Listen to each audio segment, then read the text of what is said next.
Good morning.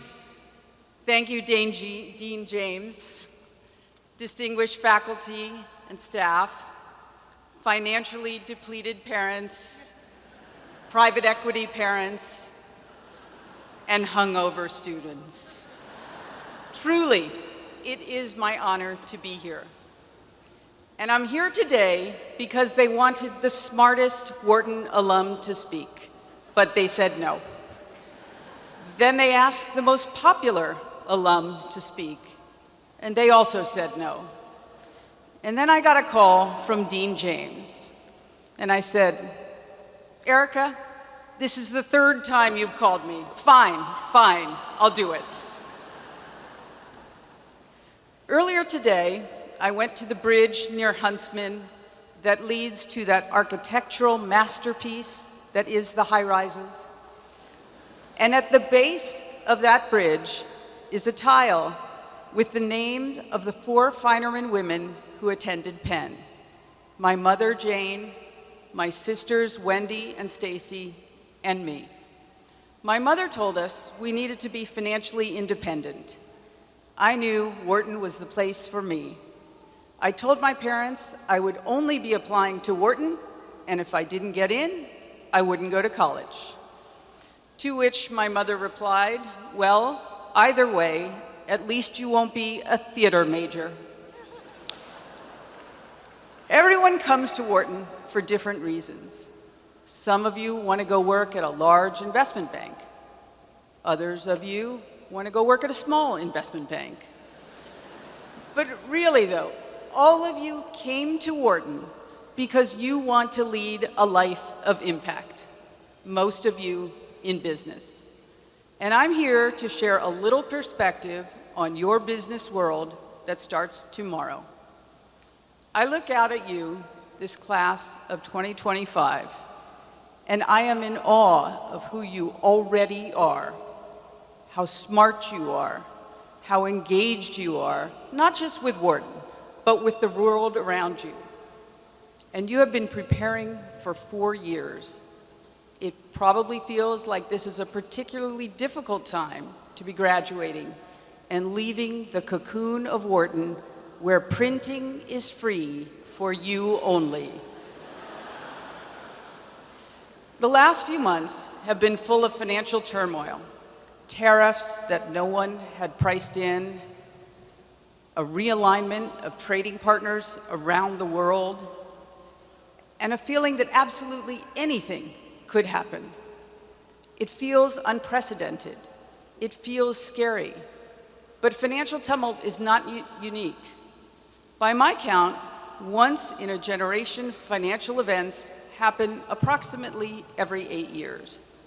So I can't tell you exactly what's coming next in 2025 or even next week. But I can share with you some lessons that I have learned from decades of black swan events. So parents, if you don't know what a black swan is, it's a statistically very unlikely event with great impact. And students, if you don't know what a black swan is, well, you didn't actually go to stats class then, did you? But let me assure you, black swans happen all the time. This brings me to my first lesson. There really is a business cycle that will sometimes go to extremes. And the reason the business cycle hasn't been smoothed out is that business isn't what drives the cycle. Psychology drives the cycle. John Kenneth Galbraith described the psychology of a market bubble as a recurring pattern where collective delusion and mass euphoria override rational analysis, leading investors to ignore risks and repeatedly forget the lessons of the past until the inevitable crash.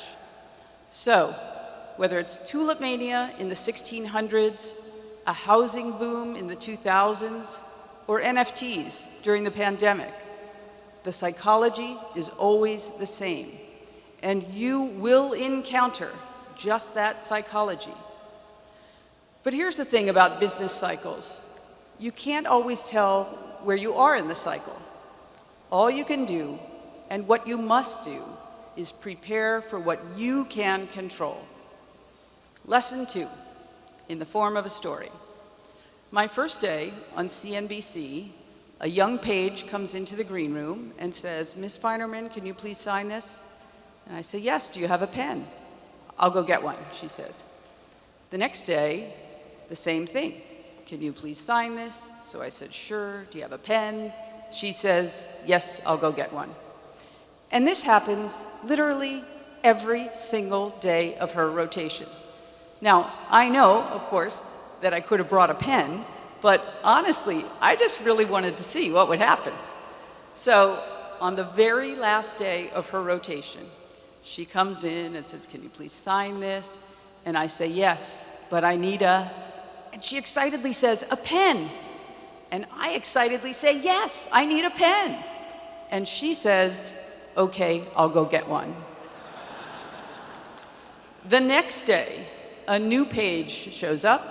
He says, "Ms. Finerman, can you please sign this?" And I say, "Yes, but I need a pen."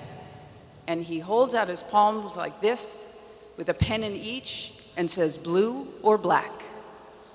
And I am blown away.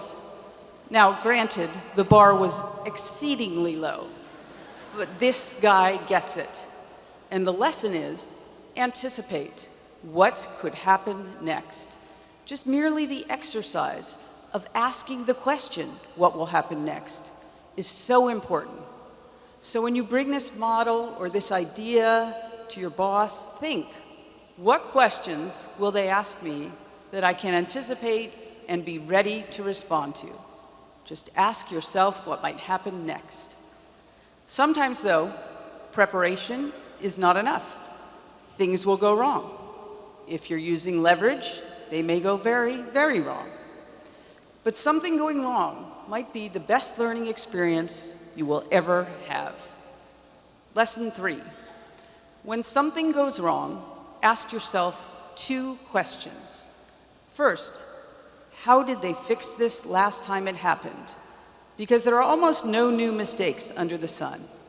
So, for example, if a policy change causes an unexpected freezing in financial conditions, will the Fed come to the rescue again with lower rates? And the second thing to ask when something goes wrong is, what else will go wrong because this went wrong? Will some banks be terribly positioned if the Fed suddenly sends rates much lower? For the optimists, it's also worth asking, what else will go well because this went well? So learning from all mistakes, yours and others, will help stop the bleeding, avoid the bleeding, or help you gain from others' bleeding. Now, one of my favorite sayings is, buy when there is blood in the streets, even if it is your own. And many times, that blood has been my own. Now, obviously, it's more fun when it's someone else's. But violent, dramatic swings are not always problems. They can also be opportunities. Embrace them. Sometimes, though, regardless of whether you prepare, things just come down to luck. As the great Ben Franklin said, diligence prepares you for luck. He said it before anyone. He said that right here in the Palestra, round 2 of March Madness, 1741, after the Quakers won a buzzer beater against Amish Community College, who, despite the name, were a force in Pennsylvania basketball. True story. Maybe. In my life, luck has played a key role. The CNBC thing. I got a call one day, out of the blue, from the producers who were creating a TV show called Fast Money. I don't love the name as a long-term investor, but whatever. So they asked me to join the show. Now, I had considered myself a serious professional and was concerned about what being on a TV show would do to my reputation. And then it occurred to me, I am a hedge fund manager. How much worse could my reputation get? So I said yes. And being on CNBC has been a fun, wild, educational, exciting, and sometimes scary experience. It has given me access to the highest echelons of business and a mountain of terrible feedback from formerly Twitter users. My favorite one was from @FatStacks19, who told me, "You are so bad, you are wrong 100% of the time." To which I tweeted back, "If that's true, I may be the most valuable talking head ever." To no surprise, FatStacks didn't get it. But that's it for the lessons. Let me just leave you with this exercise. Look to the person to your right and to your left. And if you're at the end of a row, use your Wharton brain, people. Look in front of you and behind you. You may actually get an extra person. So take a good look at those people to your left and to your right, because you are not going to believe where some of those people are going to end up. Even that guy you're looking at and you're saying to yourself, "Him? Really? Yes." If you take away one thing from this speech, I want you all to remember this. You, each of you, are to somebody's right and left, and you may not believe where you will end up. So class of 2025, I wish you an exciting, fulfilling career filled with ups and downs. You need them both. A personal life that is filled with passions of all kinds, and a lifelong connection to the Wharton School. Thank you and congratulations.